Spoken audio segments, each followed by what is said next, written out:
friends, it's Mrs. Rich, and today we're going to be talking about pollinator characters who work hard to help others. As you remember, before we left school, we were talking about pollinators. One day we were on the playground and we released our butterflies, and some of them on those buttercups, and some of us got pollen on our fingers. So we're continuing to talk about pollinators today. So we're going to determine story elements and central message, the bear and the bee. So our daily learning targets are: I can recount the bear and the bee using the story elements, and I can determine the central message of the bear and the bee based on how the characters respond to problems or challenges. So problems and challenges, those are things that we have to solve, and the way we respond to solve problems. So we're beginning a new module. Unlike other times that we've started a module, this time we're going to continue to talk about pollinators. So we'll be talking about pollinators through the end of the year. For the next few weeks, we're going to continue to look at pollinators in different ways. So what have we already learned about pollinators? We know that they're small animals that move pollen around to different flowers. How do pollinators help us? They help us get the fruits and the flowers and the vegetables that we need and enjoy. So in the last module, we read a lot of informational text about pollinators. In this unit, we're going to read fiction. So we talked about author's purpose. We've got the pie, persuasion, persuade, which means to talk into something, to try to get somebody to do something you want them to do. Informational is just giving information. It's usually non-fiction, which is real, and then fiction is fake, right? So we're going to be reading fiction about pollinators.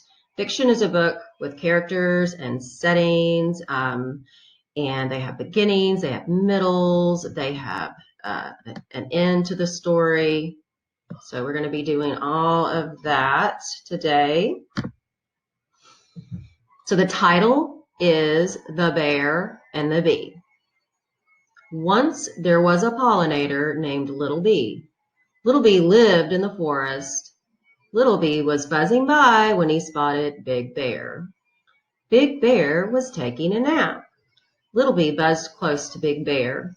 Suddenly, Big Bear woke up.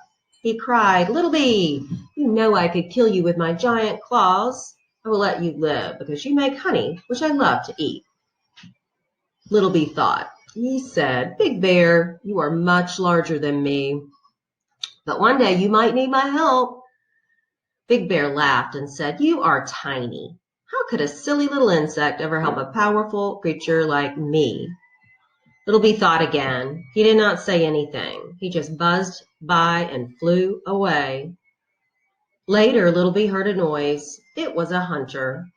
He had a bow and arrow, and he was ready to shoot Big Bear. Immediately, Little Bee flew to the hunter and buzzed in his ear. The hunter was scared. He cried, "Leave me alone," and ran away. Big Bear cried, "Little Bee, you saved my life." "Thank you." Little Bee said, "I promised you I would help you. I am little, but I can do great things." So the central message of this story is, although they may seem unimportant, small deeds can make the world a better place. So what happened in the story? The bear let the bee live, and the bee saved the bear by scaring away the hunter. How did the little pollinator make a big difference? The bee saved the bear from the hunter. So the story that I just read was a fable. A fable is a short tale that teaches a lesson. They sometimes call it a moral. They'll have a moral of the story. There's another kind of story that is similar, and it's called a folk tale. A folk tale is a story that has been told again and again for generations among people that live close to one another. So maybe Native Americans, they have folk tales.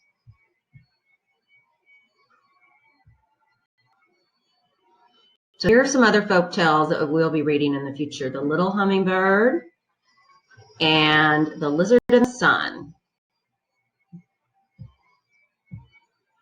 So I can recount the bear and the bee using story elements.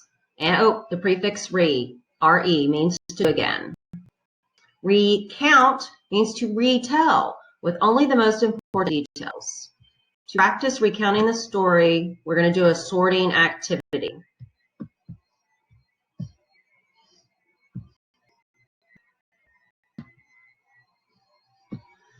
So here is a graphic organizer. We're going to look at key details in order to recount or tell the important details in the story, The Bear and the Bee. Key details are important parts in a text that help us figure out what the author wants us to know. The key details in fiction can be found in the beginning, the middle, and the end. These are all called story elements. So you see over here, we've got beginning, we've got the setting, that's where it takes place. Got main characters, who's the story going to be about. Middle, you're going to come across a problem or a challenge. And then how does the character respond to the problem? What does the character do about the problem? And at the end, how was the problem solved, or is the problem solved? And then the lesson of the story is the central message. So there's a problem and a solution and a story element, and characters and settings are in story elements. The main character is the person or animal the story is about.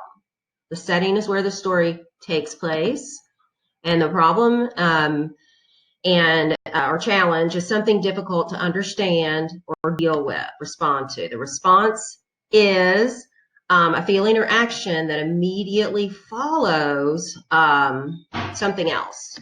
Okay, so and it's caused by it. It's a reaction.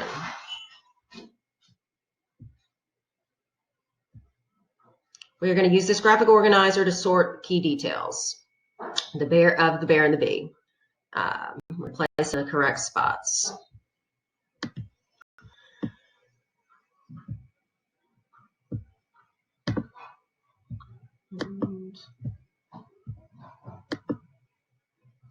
Okay, so here's Big Bear, and we think to ourselves, this one says the bear, so this is the label, the bear. Where do we think on this graphic organizer is the bear going to go? We've got a setting. Is he where the story takes place? No. Main characters? Maybe, but let's look at all our other choices. We have problem or challenge and a response to a problem. How's the problem solved? So the bear and the bee, we're going to place him under a main character because he's one of the main characters in the story.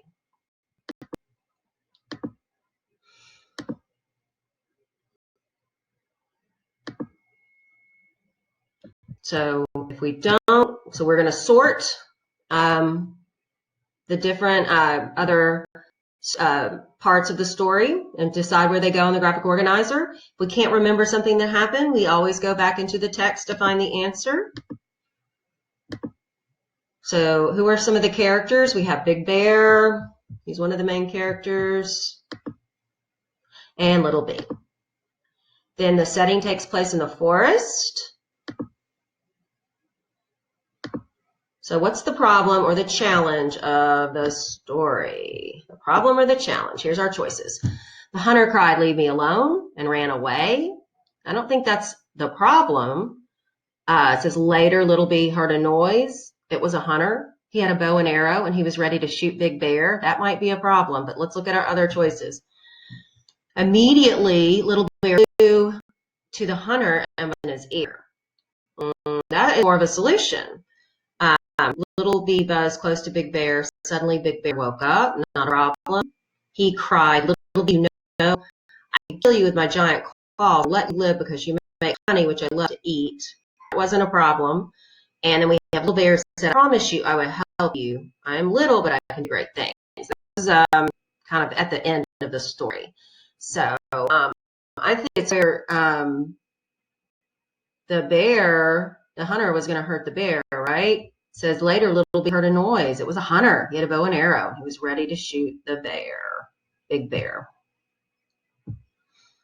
And then the response. The response to the story was that the bee helped the little bear. He buzzed in the hunter's ear, and that scared the hunter away. So at the end of the story,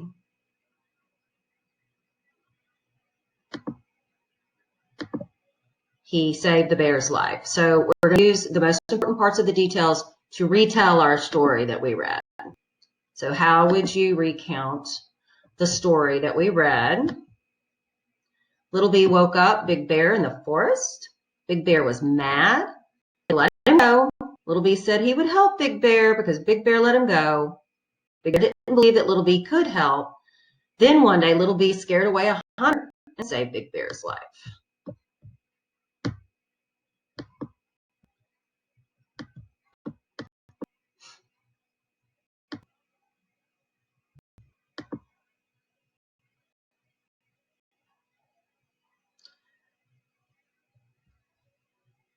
So at the end of the story, the bear was saved by the little bee,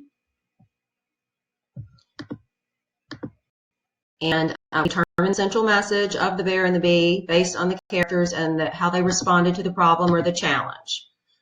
So based on the bear and the bee and our sort, what do we think central message means? It means the lesson of the story or the most important idea in the story. So that's what we talked about today. We talked about central message. We talked about, and then of course, characters' responses to problems and challenges. So we learned about messages today and story elements. Story elements being characters, settings, the beginning, the middle, the end, response to problems, and the central message of a story. So I hope everyone enjoyed the lesson today. If you have any questions or comments, please let me or one of your other teachers in second grade know, and we will help you. Thanks so much, and have a great day.